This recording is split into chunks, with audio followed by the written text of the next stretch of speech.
Ngayong araw pala ay unang araw natin dito sa ating inuupahan, kaya samahan nyo kami mga mare. Agang maaga nga pala si tatay naman daw. Hindi pa nagsisimula ang ating araw, napakadami ng blessing nang dumating, kaya maraming salamat Lord. At tingnan nyo naman mga mare, napakarami ni tatay na huling isda, nakakatuwa talaga.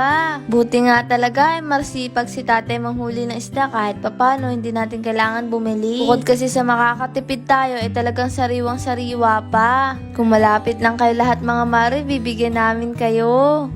Kasi hindi naman namin to kayang ubusin. Lalo na mga mare, 2 beses tatay mamandaw. Tuwing nanghuli siya ng isda, napakarami talagang nahuhuli niya, lalo na ngayong maulan. Kaya yan nga mga mare, tingnan nyo naman. Namimili pala si tatay ng pwede nating iprito.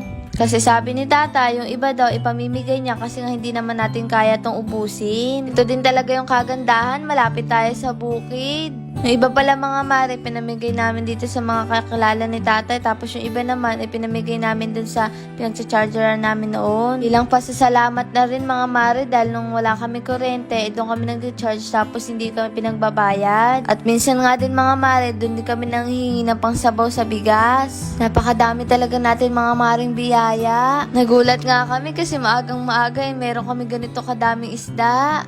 Kaya naman, wala na kaming iisiping ulam, umaga, tanghali, hapunan. Idadaing nga sana namin mga mare, kaso maulan-ulan. Sarap din talaga to sa daing, tas ibababad natin sa suka na may bawang. Lalo na mga mare, kasama nito sa umaga, sinangag, grabe, solid. At na nga mga mare, tumulong na rin si Pangin para mapabilis mamili tayo ng isda. Kasi yung iba rin mga mare, ibibigay namin sa pamangkin namin na galing pang Hagunoy. Mahirap din kasi dun mga mare maghanap ng ulam, lahat binibili, kaya malaking bagay din to. At ayun na nga mga mare, pinaplastic na ni tata yung bibigay natin din sa pinagcha-chargeran natin noon. Kasi nga, sobra-sobra din to sa atin at meron din kami binigyang iba.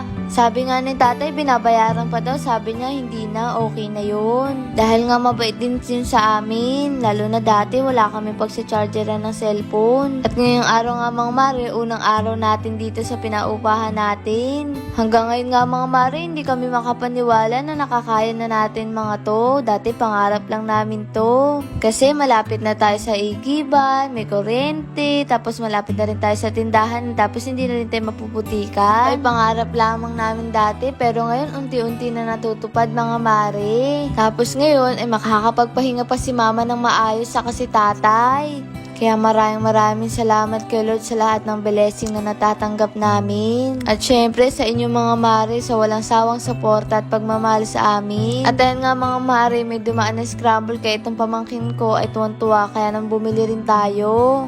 Nakakatuwa nga mga mare kasi dati pangarap lang namin yung tipong may dadaan tas bibili kami. Kasi mga mare noon kapag may pera kami 5 piso bawal naman kami lumabas kasi napakalayo, sayang lakad namin. Ngayon basta may dumaan, basta may pera tayo, makakabili na tayo ng hindi tayo nahihirapan. Yung mga ganitong bagay mga mare pangarap lang talaga namin noon.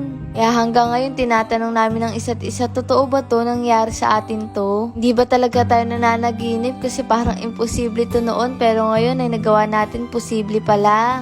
Yan naman mga mare, pagkatapos yan nagluluto naman tayo ng uulamin natin. Tingnan nyo naman mga mare, may lababo na tayo ngayon. Dati lang naman, nasa balon tayo. Tapos, ang pinagkukunan nga natin ng tubig, balon. Tapos, tatabuin lang natin ngayon. Isang pihit na lang, may tumutulo ng tubig. Isa din to sa mga pangarap ko mga mare, kasi tuwing pupunta ako sa mga klase ko, may gripo sila. Na itatanong ko tuloy mga mare, kung anong pakiramdam kapag pipihitin mo na lang yung tubig. Hindi pong may gripo ka, na hindi ka na mahihirapan magtabo o kaya naman mag-iigib.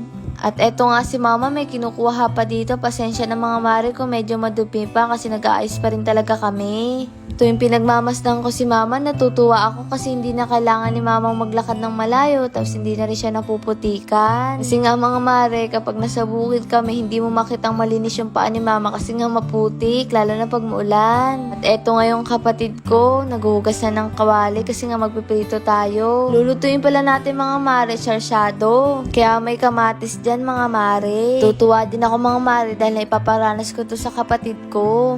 na dati palagi niya sinasabi, kailan kaya tayo magkakaroon ng bahay sa labasan. At tingnan niyo man pong apo ko to, napakabait, sweet talaga. Kahit po makulit yan, talagang napakasaya pong kasama. At ayan nga mga mare, gusto daw niya makita yung baba, kaya naman inakyat ko siya. At tingnan niyo naman, tuwang-tuwa pa siya. Ito pala yung paligid natin mga mare. Ang ganda nga lang mga mare ng tanawin, napakasarap sa mata, tas mahangin pa dito. Saka dito mga mare, sarap magkape pag maulan. At eto nga mga mare, kakain na tayo. Eto nga ang apo ko mga mare, gusto niya siya ang magsando, kaya hinayaan na namin kaysa magwala. 4 na taon pa lang to mga mare, pero alam na yung mga ganyang bagay, gusto niya daw siya ang magsasando. Kaya nga hinayaan na namin kaysa naman magwala siya. At mga mare, kain po tayo. Pasensya na, wala po tayong lamesa.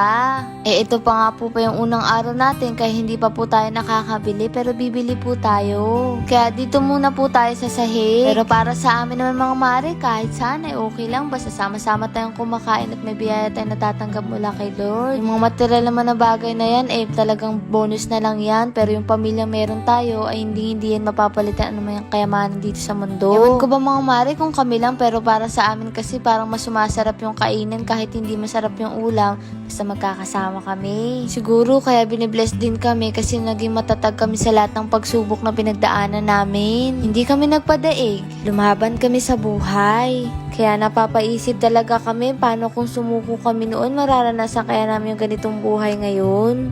Kasi aminin natin mga mare, kapag nakakaranas tayo ng pagsubok, yung tipong gusto na nating sumuko. Sabi nga kasi, kapag nakakaranas tayo ng pagsubok, dalawa lang ang pagpipilian natin, ang lumaban at ang sumuko. Pero sana, palagi natin piliin yung paglaban. Kasi hindi natin malalaman kung hindi tayo magpapatuloy, kumbaga hindi tayo makakarating sa patutunguhan natin kung hindi tayo hahakbang. O paano kung naman napagod tayo maglakad, paano natin malalaman yung magiging resulta ng mga bagay na pinagpagura natin. Kaya ikaw mga mare, kapag nakakaranas ka ng pagsubok, palagi mo lang iisipin na merong magandang resulta yung mga pagod mo. Hindi man ganun kabilis, pero darating ka din sa tamang pagkakataon at tamang panahon.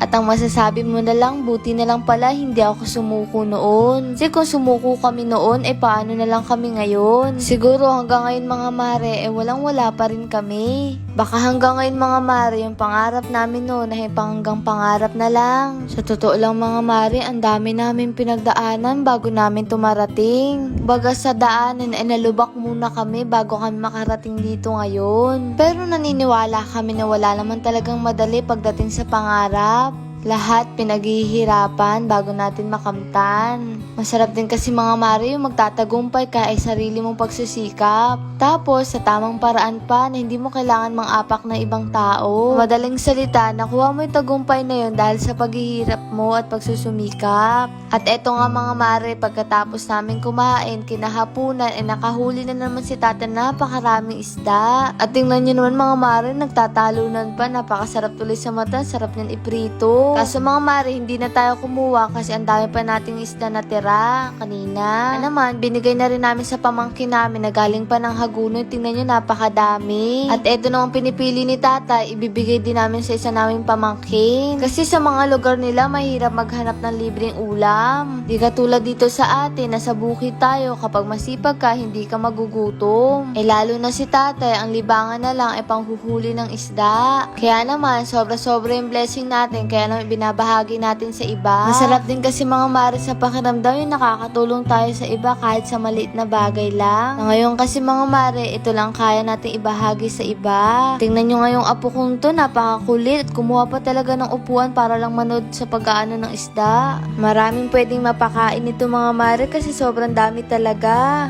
Tiyak na mapaparami sila ng kain dahil nga napakasariwa nito. Tingnan nyo naman, buhay na buhay pa. At kung malapit nga lang kayo lahat mga mare, kahit papaano ibibigyan namin kayo. Bilang pasasalamat sa suporta at pagmamahal nyo sa amin dahil ito lang maibibigay namin sa ngayon. At paano ba yung mga mare? Bukas ulit.